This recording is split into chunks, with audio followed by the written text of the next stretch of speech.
Toronto Armstead announced his retirement this weekend. I think one of the most pure talent for talent players that I've been around, that I've covered, that I've watched, that I think anybody has watched. Obviously, games played is a major factor in the overall evaluation of his career. But when you think back on Terron and his tenure, what comes to mind? What are some of the top things in your mind?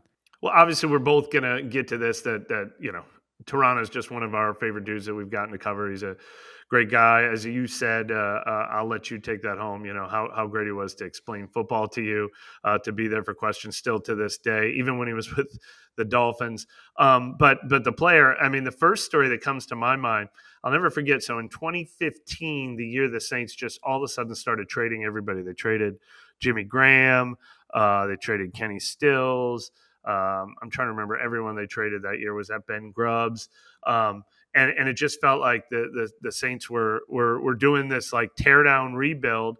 And I remember someone at ESPN wrote, "There's not a player on their team they wouldn't trade." And Sean Payton called me mad, like the mad phone call, Sean Payton, and he goes, "That's BS."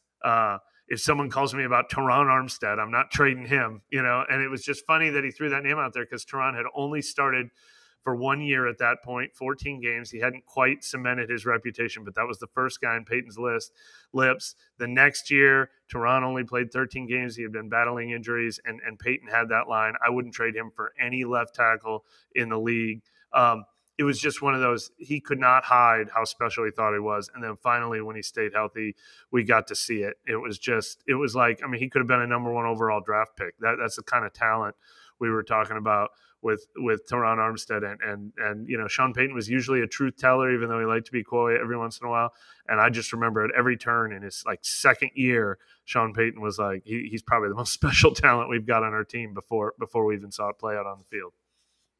Just an amazing human being overall. I mean, that's the main thing that comes to mind for me, even before we get to the football. And I think when he left, it probably made sense at that point, just to move money wise, career wise, all that stuff. I think it made sense for both sides to move on. Tron wanted to have more opportunity to try to win, and it was, felt like Miami was heading that direction, and the Saints were going another direction, and it felt like time to do it. But I often think back to that decision, and I wonder if things had played out differently and he had stayed here, if some of the issues the team had in the locker room over the ensuing years would have been different. And I think he was one of those pillars of that team. And then very quickly you looked around and there just really weren't pillars on that offense anymore, as far as that. And I wonder if he would have affected that, and if he would have affected change, and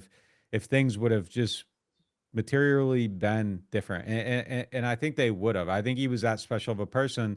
And his retirement party was kind of a testament to that. And there were just people from all eras of his career there. And I don't think most people have that pull. I Yeah. talked to Marcus Colson about it. I was like, hey man, like, is this a normal thing? He's like, not at all. He's like, this is about him. This isn't how these things usually look. It's just people everywhere. And then it was just people from all different walks of life too. This is just a person that had that type of gravitational pull. And I think if him being in that locker room might have been different. I think it might Mhm. have been a whole different type of atmosphere. Um, and At I the think it same could have time, though, changed. I don't wish that atmosphere on Tehran. He might have done a good job of trying to hold things together, but glad for him that he didn't have to feel that weight on him in the last couple of Yeah. years here, because it was a dark place to be. Yeah, but like I think he's someone that carried that and would have taken it Yeah, differently. for And sure. I think it plays out. I think it plays out a little bit differently. But look, an amazing human being, just the salt of the earth, like someone that just knows. I guarantee that anyone that's ever talked to him feels like Tehran is their best friend and he's the nicest person in the world, because he just has that type of presence. He has that type of glow. He knows how to treat people. And, I think that's really core to it. And then the football player is just unbelievable, unbelievable athlete, unbelievable gifts, overcame an absurd amount of adversity just to get to the league. Overcame adversity in his personal life. I think that fueled him. He talked about that a little bit.